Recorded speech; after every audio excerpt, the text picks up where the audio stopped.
Welcome to new TV Telugu. ఏపీలో drugs వ్యవహారంపై అధికార ప్రతిపక్షాల మధ్య మాటల యుద్ధం తీవ్ర స్థాయికి చేరింది. ఇటీవల డ్రగ్స్ వాడుతూ పోలీసులకు పట్టుబడిన వైసీపీ యువజన విభాగం అధ్యక్షుడు కొండారెడ్డితో ఆ పార్టీ అధినేత వైఎస్ జగన్ కలిసి ఉన్న ఫోటోల్లో హోంమంత్రి వంగలపూడి అనిత మీడియాకు విడుదల చేశారు. ఈ సందర్భంగా ఆమె వైసీపీ నేతలపై తీవ్ర స్థాయిలో విరుచుకుపడ్డారు. కూటమి ప్రభుత్వం డ్రగ్స్ వద్దు బ్రో అంటూ యువతను కాపాడే ప్రయత్నం చేస్తుంటే వైసీపీ నేతలు మాత్రం డ్రగ్స్ కావాలి బ్రో అన్నట్లుగా ప్రవర్తిస్తున్నారు అని హోంమంత్రి అనిత మండిపడ్డారు. ఆ రోజు నిర్ణయించుకున్న ఎట్టి పరిస్థితుల్లోని గాంజా అన్నది కానీ డ్రగ్స్ అన్నవి కానీ ఆంధ్రప్రదేశ్లో కనిపించకూడదు అని.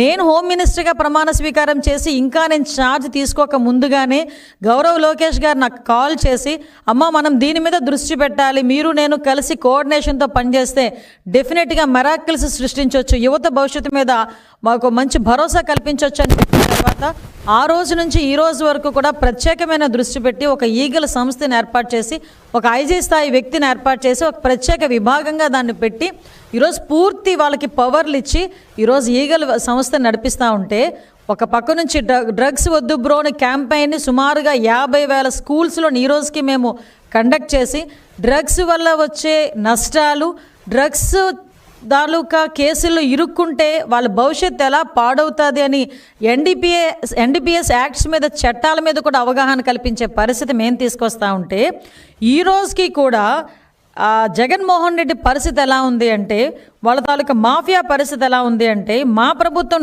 డ్రగ్స్ వద్దు బ్రో అంటే వాళ్ళు ముందుకొచ్చి డ్రగ్స్ తీసుకో బ్రో అనే పరిస్థితిలో ఈరోజు వచ్చారంటే నిజంగా సిగ్గుపడే పరిస్థితి. నేను ఎందుకు ఈ సందర్భంలో మాట్లాడుతున్నానంటే, ఈ సందర్భంలో నేను మాట్లాడాలి కాబట్టి ఈరోజు నేను మాట్లాడడానికి వచ్చాను. ఎందుకంటే ఈరోజు ఒక అర్హత లేని వ్యక్తి, ఒక యువత భవిష్యత్తు గురించి మాట్లాడే అర్హత లేని వ్యక్తి, యువతని ఎలాగ ముందుకు తీసుకెళ్లాలనే అంశం మీద మాట్లాడడానికి అర్హత లేని వ్యక్తి జగన్మోహన్ రెడ్డి వాళ్ళ విద్యార్థి విభాగాన్ని కొంతమందిని యువతిని కలిసి ఈరోజు కూర్చోబెట్టి ఒక ట్రైనింగ్ ప్రోగ్రామ్ ఏదో పెట్టాడంట. అసలు ఆ ట్రైనింగ్ పెట్టేదానికి నీకు అసలు అర్హత ఉందా అని నేను జగన్మోహన్ రెడ్డిని అడుగుతున్నా. ఆ పులివెందుల ఎమ్మెల్యేకి కనీసం అర్హత ఉందా అని నేను అడుగుతున్నా. ఎందుకంటే నీ విద్యార్థి విభాగం నాయకుడు కొండారెడ్డి వైజాగ్లో ఏయూలో ఎంబీఏ చేస్తూ ఈ డ్రగ్స్ని దాందాగా చేస్తూ మొన్న ఈగల్కి టాస్క్ ఫోర్స్ డిపార్ట్మెంట్కి పట్టుబడిన సంగతి జగన్మోహన్ రెడ్డికి తెలీదా? జగన్మోహన్ రెడ్డికి తెలియకుండానే జరిగిందా? ఆ కొండారెడ్డి విద్యార్థి విభాగం అధ్యక్షుడు కాదా? ఆ కొండారెడ్డి అన్న వ్యక్తి అబ్బాయి నాకు తెలిసి హార్డ్లీ 23 సంవత్సరాలు అనుకుంటా. అంటే వయసు కూడా ఎందుకు నేను మెన్షన్ చేస్తున్నానంటే, ఏ వయసులోని పిల్లలు ఇలాంటి డ్రగ్స్కి అదేవిధంగా గాంజాకి అలవాటు పడి వాళ్ళ భవిష్యత్తు నాశనం చేసుకోవడమే కాకుండా వాళ్ళ తల్లిదండ్రులకి కూడా క్షోభ మిగిల్చే పరిస్థితి. ఈరోజు ఎన్నో ఆశలతో విశాఖపట్నంలో చదువుకోవడం అంటే నిజంగా చాలామందికి ఒక టార్గెట్. అది ఒక గీతం కాలేజీలో నాకు సీట్ వచ్చింది, నా బిడ్డకి సీట్ రావాలి అంటే పేమెంట్ సీట్ అయినా చదివిస్తాను అన్న తల్లిదండ్రులు ముందుకు వస్తారు. ఎందుకో తెలుసా?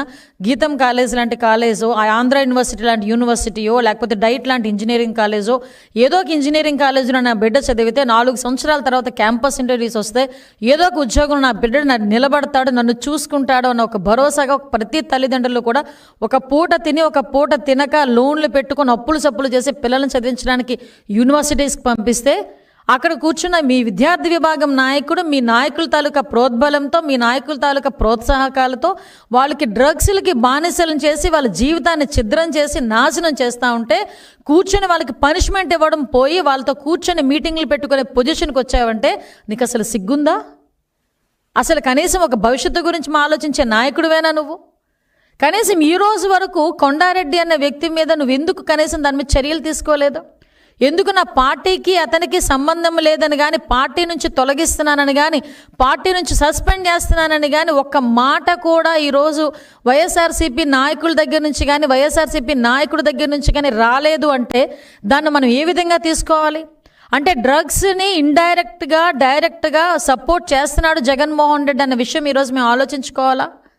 జగన్మోహన్ రెడ్డి సీఎంగా ఉన్న పొజిషన్లో 2019 నుంచి 24 మధ్యలో గాంజా దేశంలో ఎక్కడ దొరికినా కూడా దాని మూలాలు ఎక్కడున్నాయిరా అంటే ఆంధ్రప్రదేశ్లో ఉన్నాయి అని చెప్పుకునే పరిస్థితి.